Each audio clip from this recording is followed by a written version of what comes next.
Ladies and gentlemen, may I have your attention, please? 6-2. Can we just let that sink in for a minute? We lost 6-2.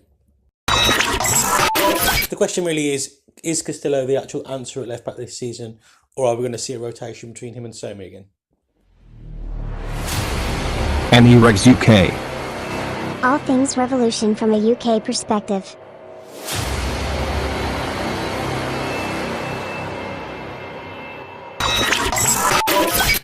Hello everybody and welcome back. I'm Mike and welcome to the NERevsUK podcast, all things revolution from a UK perspective. I'm just going to start with a warning, guys. This is going to be a pretty ranty episode, as I'm sure you're fully aware. The Revolution lost, oh God, this hurts, 6-2 to the hands of Orlando City. Now, that would be pretty hard to take, no matter what context it's taken in pre-season or not.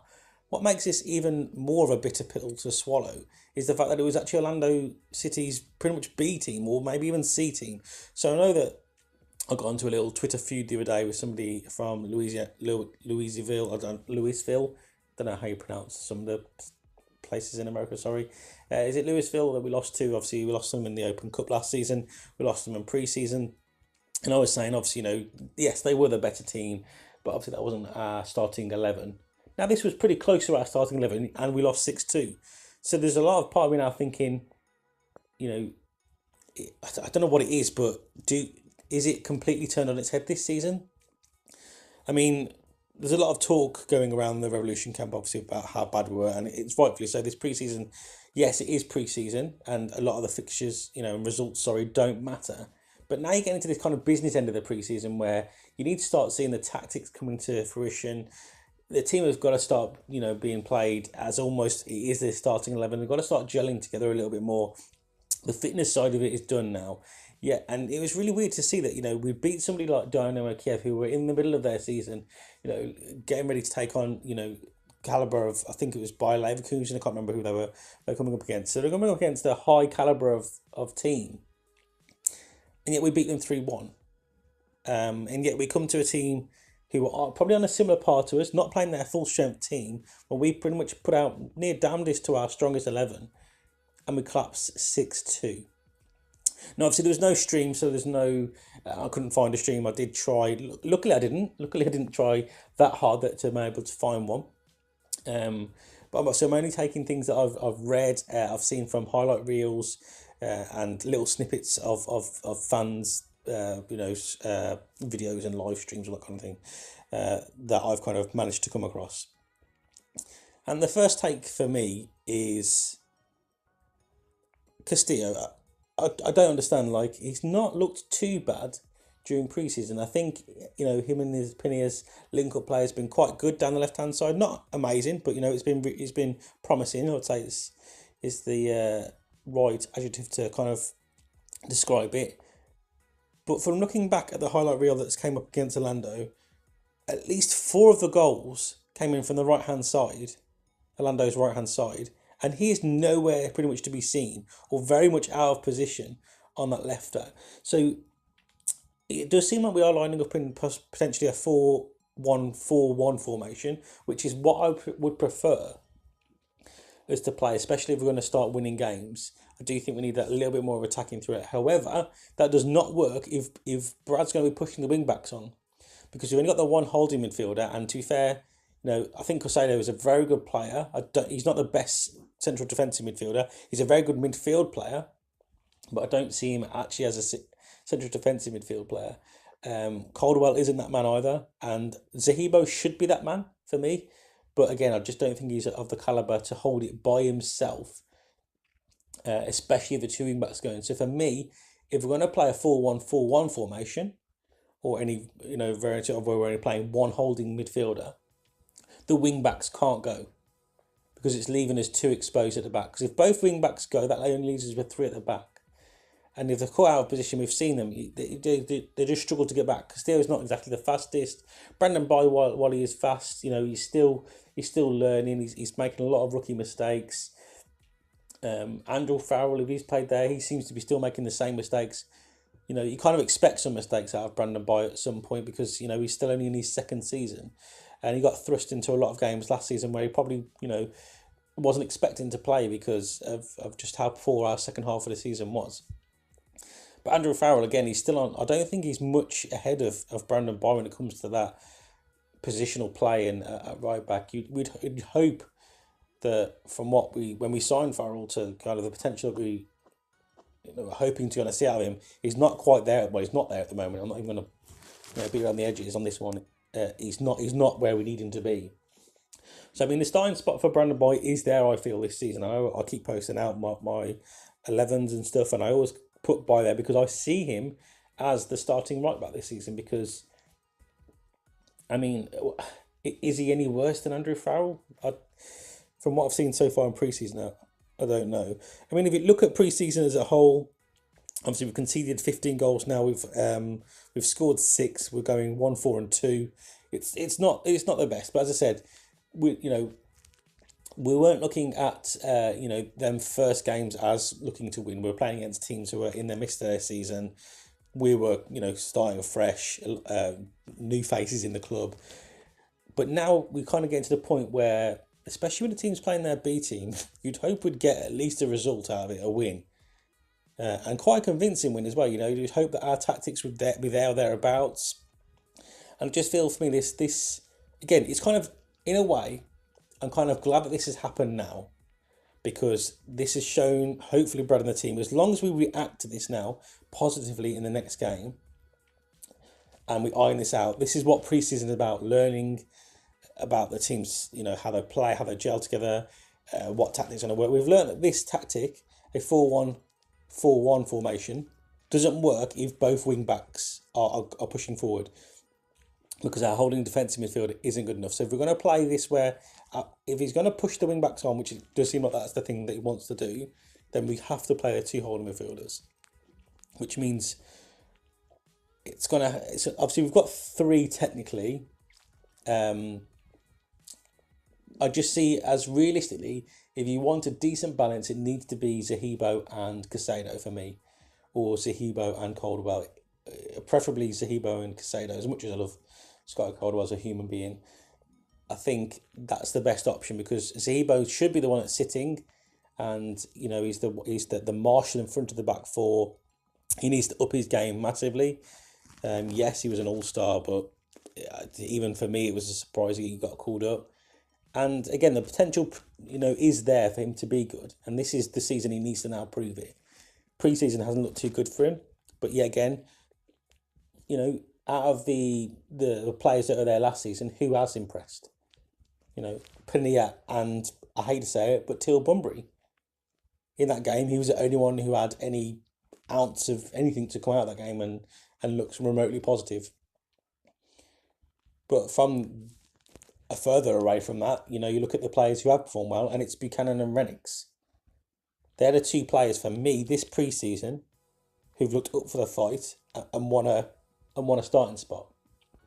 They want a starting spot in this Revolution 11. And at the moment, I'd say, why not give him? We haven't really seen enough of Hill at the moment.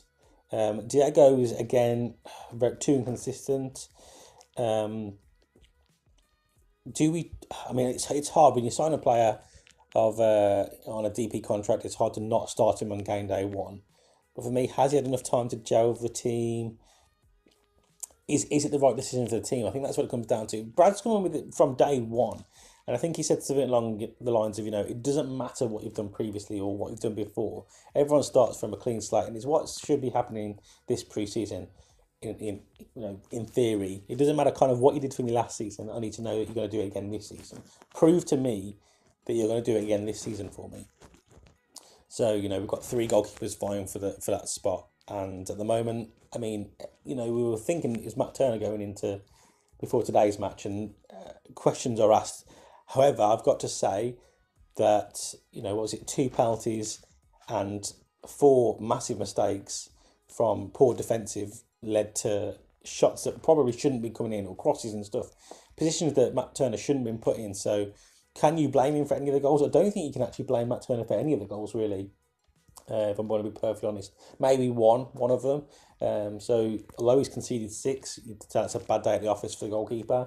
I think it's the people in front of him you've got to look at here, and you've got to take the blame, because from what I've seen, it was only Mancian who was, Mancian and Delamea were trying. I think Mancian was the one who seemed to be putting his body on the line a little bit more than Delamea. But when you're playing a 2-man defence, it's hard. I mean, there's countless times I've kept seeing clips, and it's like almost it's Mancian and Caldwell at the back, and it's like how has that happened when we've got 2 defenders defending, and one of them is a defensive midfielder?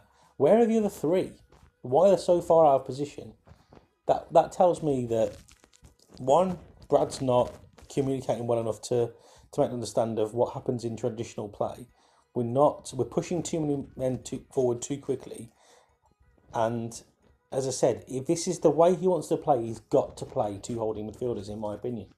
We can't be sitting there with Luis Caicedo or Caldwell or Zahibo just sitting in front of the back 4. Then it turns into a 3. Then as soon as, obviously, if they attack him when we've got 3 at the back, one of them's, players, central players, is going to have to be dragged out wide.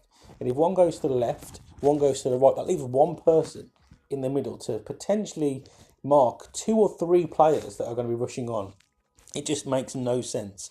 So for me, if he's still about all this high press and players pressing and the wing backs pushing, we can't play one central defensive midfielder. The one positive I can take from this match, as I said earlier, is that we've learnt this now.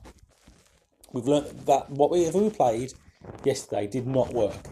So it's potentially not always about the personnel. I think for that one, it's completely Brad's fault. He's set them up wrong. He's told them to play completely a way that formation doesn't work against, because it's quite obvious looking back at just the 6 goals, the goals that are in open play, that our wing backs were far too far forward and we were defending with 3 players. And when it's 5-on-3, your odds are always against you. You're not gonna. Doesn't matter how good them 3 are. Sometimes when you've got 5 attacking players against you, it's never gonna probably end well.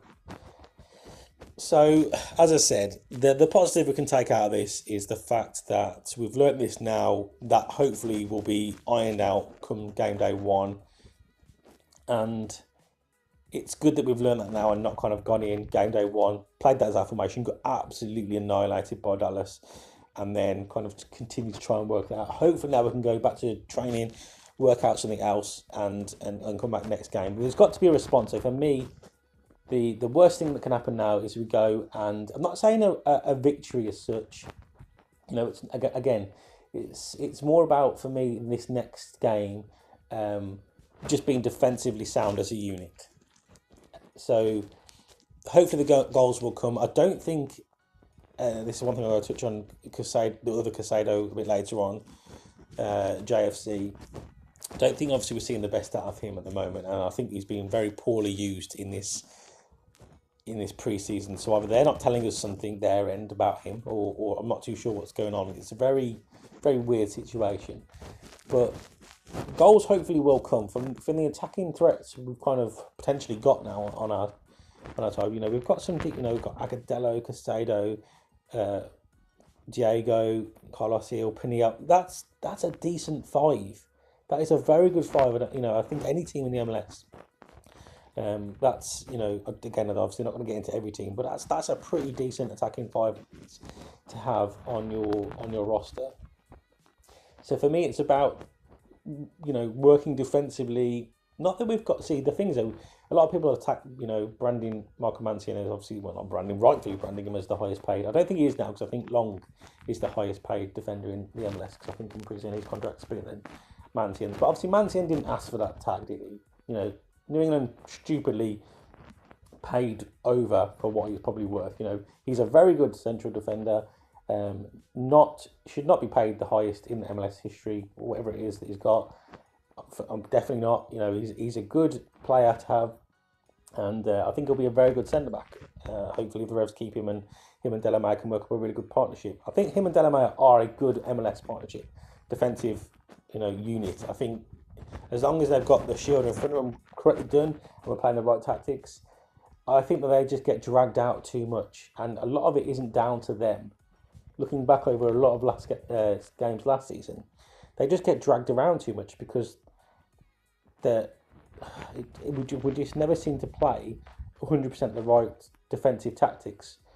It's all well and good. It kind of almost seems like our philosophy is we'll score more than you, which would be great if we had a 20 goal a season striker, a proven 20 goal a season striker on top. Is Casado that man? He potentially could be. And this is where we're jumping on the Casado thing right now. I'm not too sure what's going on. He's not seeing a lot of minutes. A striker needs to be scoring goals. Coming pre-season, almost to the fact that you need to play against some team who we know we're going to be, some team who's, 3 or 4 leagues below us, who we know is going to grab 2 or 3 goals against them. That's the kind of thing you need to get him doing from day one, just to get him in there, get him scoring goals, getting confidence in him. For me, from what I've seen so far, is I don't think we're feeding the ball into him enough, for one. And 2, we're just not utilising any of his strengths. He's coming really deep, and I've already said this before, he's a bit of a clumsy player, in my opinion, on the ball. He's not the prettiest looking on the ball, it bobbles around a bit. But get him in the box, and he knows where the goal is. No matter how it comes off him, if it's off his shin, he knows where that goal is, and he will direct the ball towards that goal. I don't feel like we're using him in the right... He's a bit like a target man. He can hold the ball up really well. But from what I've seen, he's coming really deep to get involved in the play. And then he's looking to have players run off him, which is good when the fact you've got pacey players. But when potentially he hasn't got the skill set to play them in, that seems ridiculous. Why not work to his strengths? He's a big, strong unit. He likes to hold the ball up well, and he knows where the goal is. He's a fox in the box, potentially. That's what he is. Get the ball to him in the box, and he will score you goals. And I have not seen us do that, maybe once, in pre-season. I've seen a clip where we've actually got the ball to him in the box, and he fired off a decent shot, and it was a low left-hand save from the goalkeeper. Got a niggling injury, or Brad just wanted to give Teal 90 minutes, which I know he obviously wants to start giving players 90 minutes. Completely get that. But for us to go into the start of a new season with Teal again, I think Teal's a cracking guy. Work rate is phenomenal.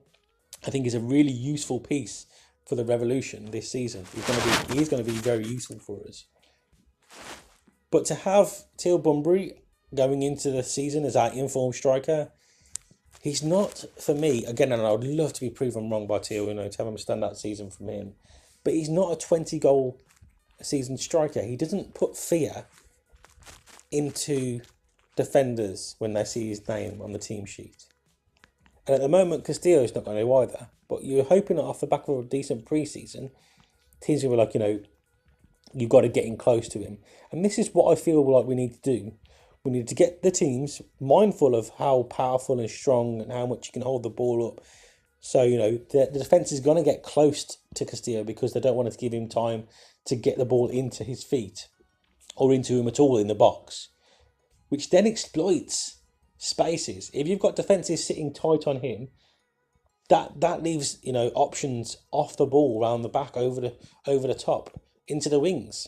So if we've got Pinilla down one side and Buchanan or Renix or Jay, whoever is playing on the right hand side, for me at the moment it's Buchanan, but I don't think he's going to get to start because it's his first MLS season. But if Brad's a man of his word, it's got to be for me Renix or Buchanan down that right hand side, because they're the only two who've put in a good shift so far that I've seen down that right hand side.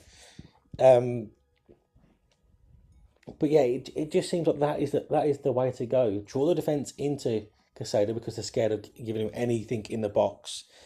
Get the space around the back and use our pace to beat the defence.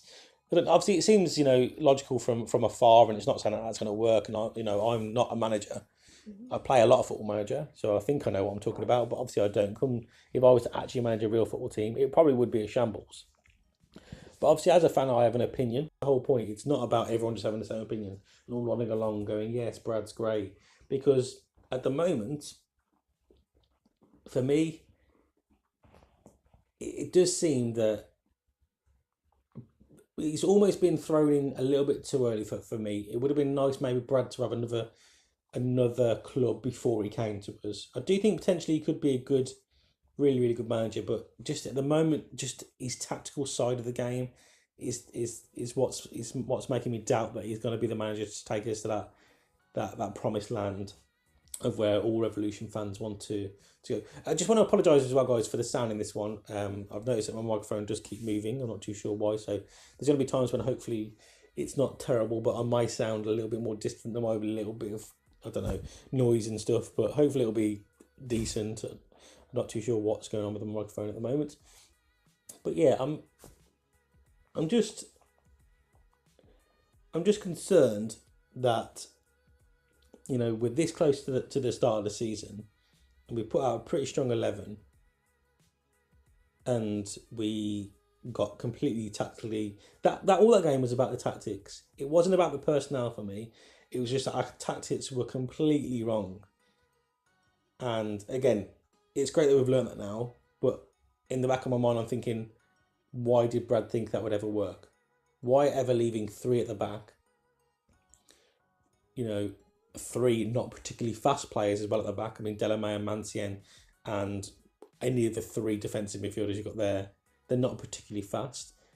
Yes, you'd hope Brandon Boy or Castillo could get back, but again, Brandon Boy looks pretty pacey, but for me, Castillo's not exactly the fastest person on the planet.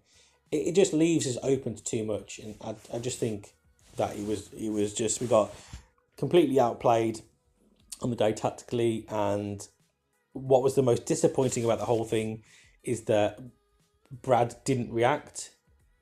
He just almost let it just play out, and that for me was the most disappointing thing about the whole performance. Not even the fact that we conceded 6, the fact that we just didn't react.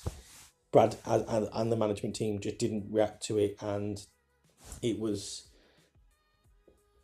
embarrassing. It's embarrassing to be a Revolution fan when you come off the back of that. As I said, no matter where it is, you can't get beaten 6-2. You just cannot get beaten 6-2. It's just poor, just poor. So on the other, so we'll try and come away from the game now. As I said, overall pre-season hasn't gone the best. There has been, again, as I mentioned, some positives though. You know, as I've mentioned, Buchanan and Renix, I think have been performing really, really well. We've now got 2 live streams to look forward to. The game, obviously, we're looking forward to next one is the one against Greenville. That one is the game for me where Casado has got to start, and he's got to start scoring goals. We've got to start getting confidence in this man, and he's got to start producing some goals. If he can't score against them and he's given opportunities and we're playing the right tactics and everything, that's where we've got to really start being concerned. But hopefully for me, he starts. That's the reason why he didn't start against Orlando. He's going up front, maybe with him and Wan. I'm not too sure, the 2 Wans up front. We're going to be able to watch them, which is great. You know, we've actually got some live streams to look forward to, and we can actually start seeing live how the teams lined up and all that kind of stuff. I mean, I don't know. It's worrying, but at the same time, now we've got the perfect team to respond against. And for me, again, hopefully it's going to be a thrashing. I'm hoping for a good number of goals, 5 or 6 goals in this one for the Revolution. But the biggest thing for me is just being defensively sound, not conceding, and doing everything right at the back. Hopefully we won't be tested too much, but the times we are called upon. Again, and this one for me is a perfect time if we are going to be playing that 4-1-4-1 formation for the wing backs not to push on. Although there's going to be massive opportunities for them to push on potentially in the game, just don't. Just stay as that back 4. Or if only one go, you know, so if one goes, the other one can't go. So we've always got the 4 men at the back. Yeah, what else we're going to talk about? So obviously there's the elusive DP signing, which that elite player that we were, what was it, 2 weeks ago nearly now, I think it is. I don't know, it's fair, it might have only been a week ago. It's definitely like at least a week. We were teased about an elite player that Revs fans will be happy about to see. And for me, I put out a poll the other day about kind of covering this as much as I could do, really. Trying to get a feel of what the Revs fans are thinking. And But Bojan's the name that keeps boomeranging back round. Obviously, it's been going around for nearly a year now, pretty much. Well, not a year, but a good 6 months of Bojan to the Revs. And I keep feeling like I'm being really negative towards Bojan, which I am. But here's my thinking behind it, and I've voiced this quite a few times in a tweet, but I thought I'd get it out there on audio file so you guys can be referred to it. But Bojan for me was a hugely talented player, still a very good player, but he's not worth the money. I feel the Revs again are being ripped off, and I feel like we're overpaying for people because of one, potentially that the turf, and two, to get them to come to New England.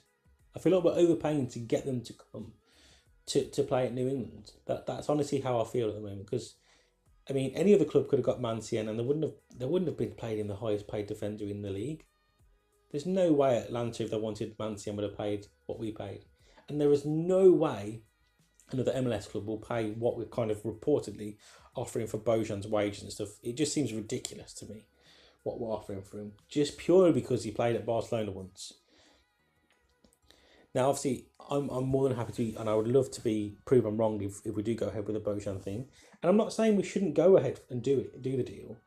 I just don't want us to be ripped off. And the money that's been bandied around just seems ridiculous for a player who, in the last 4 seasons, has done nothing and struggled to get into a championship side. It just doesn't sit well for me.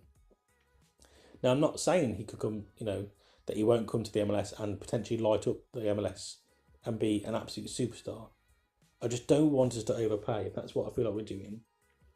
On the flip side of that, if this DP signing isn't Bojan, one, the Revolution back office or front office, whichever you call it, has done an absolutely stunning job, because I have searched my butt off to try and find any snippet of information of who this potentially elite player is. And normally there's got to be someone out there now who knows that you're talking to X club and there's been back and forth and your scouts have been out to see them.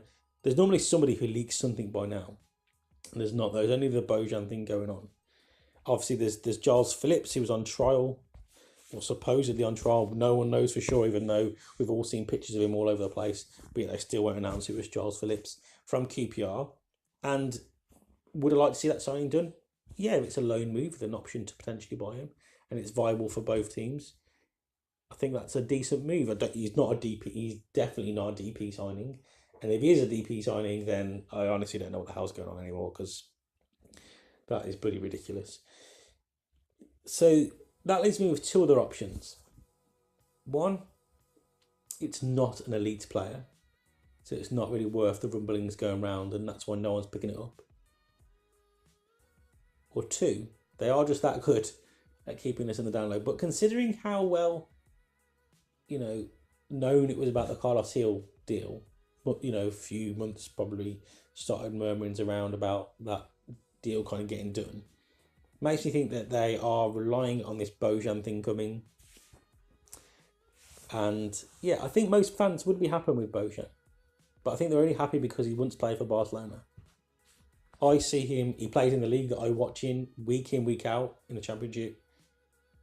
And from what I've seen of the snippets of him this season, he just reminds me of Diego. And to pay more money to a player that is potentially on the same calibre of Diego at the moment just seems ridiculous. We've already got Diego, why not just utilise him? You don't need another player of similar stature, similar play style. You're paying double the money of probably what we were paying Diego. Again, I could be completely wrong, and I would happily be proven wrong.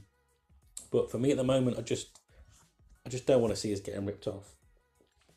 So it'd be interested to know your guys' thoughts. If it's not Bojan, who is it? And where do we still need strengthening? For me, I know it seems ridiculous that we've got 3 CDMs on the books, but I still feel like it needs to be Casado and an absolute solid CDM, or definitely a solid CDM if we're playing just the one, but the wing-backs can't push on. They can't push on.